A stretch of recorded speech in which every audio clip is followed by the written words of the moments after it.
అందరికీ నమస్కారం. ఓం శ్రీ మాత్రేయ నమః. శ్రీరామచంద్రుడే వెంకటేశ్వరుడు.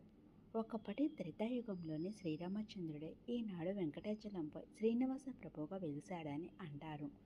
అందుకే నేటికి శ్రీ శ్రీ వెంకటేశ్వర స్వామిని కౌసల్య సుప్రజా రామ పూర్వ సంధ్యా ప్రవర్తతే ఉత్తిష్ట నరసాతుల కర్తవ్య దైవమాహ్నికం అని శ్రీరామచంద్రుని పేరుతోనే మేల్కొలువులు పాడుకుంటూ ఉంటారు. అంతేకాదు తిరుమల క్షేత్రంలో శ్రీవారి సన్నిధిలో రామలక్ష్మణ హనుమంతుల ఉత్సవ విగ్రహాలు కూడా కొలువై ఉన్నాయి. ఈ ఉత్సవమూర్తులను ఎప్పుడు ఎలా ఇక్కడ ప్రవేశపెట్టబడినాయో చెప్పడం కష్టం.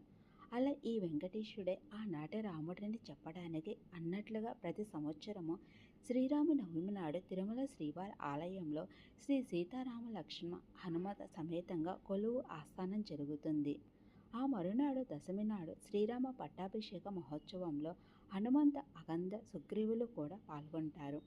అంత మాత్రమే కాదు, ప్రతి నెల శ్రీరాముని జన్మ నక్షత్రం అయిన పునర్వసు రోజున తిరుమల పురవీధుల్లో శ్రీ సీతారామ లక్ష్మణ హనుమంతులు ఊరేగింపబడతారు. ఈ పునర్వసు నక్షత్రం రోజున శ్రీ వెంకటేశ్వర స్వామి వారు ఆలయం వెలుపలికి రారు. ప్రతి రోజున ఉదయం సుప్రభాతం జరిగిన తరువాత భోగ శ్రీనివాసమూర్తి నిత్యాభిషేకం, శ్రీవారి మూలమూర్తికి బంగారు పాదాభిషేకం జరుగుతుంది. పునర్వసు నక్షత్రం ఉన్న రోజున ఈ అభిషేకాలతో పాటు ప్రత్యేకంగా శ్రీ సీతారామ లక్ష్మణ హనుమంతులకు కూడా అభిషేకం జరపబడుతుంది. ఆ తరువాత వస్త్రాలంకరణ, తోమాల సేవ అన్ని మూర్తులకు జరుగుతుంది. ఇక అప్పటి నుండి యథాక్రమంగా అర్చన, మొదటి గంట, రెండవ అర్చన, రెండవ గంట అయిన తరువాత శ్రీ వెంకటేశ్వర స్వామి వారికి కళ్యాణ ఉత్సవం, ఆర్జిత బ్రహ్మోత్సవం, డోలా ఉత్సవం, వసంత ఉత్సవాలు జరుగుతాయి. ఆ తర్వాత శ్రీదేవి భూదేవి సహిత మలయప్ప స్వామివారు ఆనంద నిలయం ప్రవేశం చేస్తారు. ఆ తర్వాత శ్రీ సీతారామ లక్ష్మణులు ఒక బంగారు శ్రీపీఠాన్ని అధిరోహించి విశేష ఆభరణాలతో పూలమాలతో అలంకరించుకొని ఆలయం బయట ఉన్న కొలువు మండపంలోనికి వేయించేసి సహస్ర దీపాలంకరణ సేవలో పాల్గొంటారు.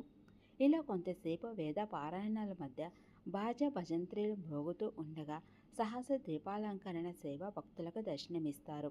తర్వాత శ్రీ సీతారామ లక్ష్మణులు ఆలయ మహాప్రదక్షిణగా ఊరేగుతారు. వీరికి ఎదురుగా మరొక పీఠంపై హనుమంతుల వారు శ్రీ సీతారామ లక్ష్మణులకు అభిముఖంగా ఊరేగుతారు.